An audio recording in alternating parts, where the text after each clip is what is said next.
And like learning things like business acumen, which you don't learn when you're on your own. Like even the term business acumen, how would I have known that without being in-house where people said that?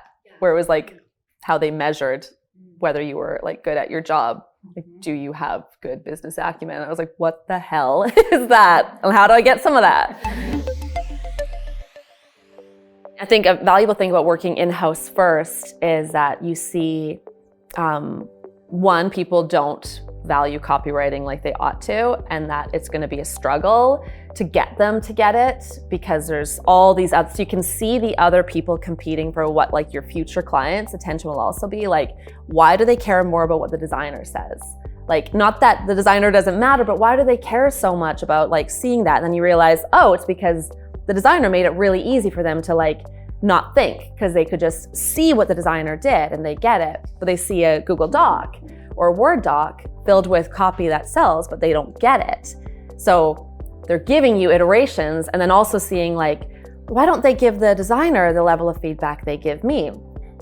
Oh, because they can't go in and edit a Photoshop file, but they can go in and type into a Word doc easily, and everybody then thinks they can do your job.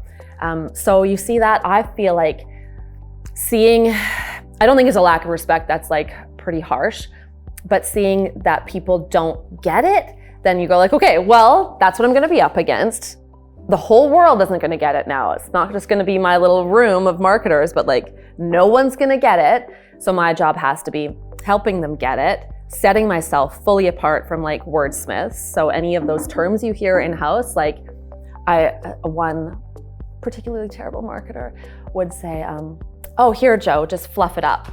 I was like, fluff you up? What are you talking about? No, that's not a thing. But you hear that and then you go out to build your own thing and you you know more about that without having to experience it client by client by client. Some of whom, especially when you're remote, they'll never be in a room with you to say things like, oh, fluff that up.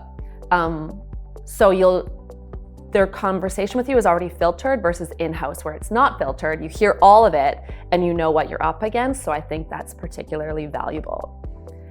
But can you get that without going in-house? I think so. And that's like communities like this where, yeah, and that's why I think so many freelancers do so much better when they have a group of people around them.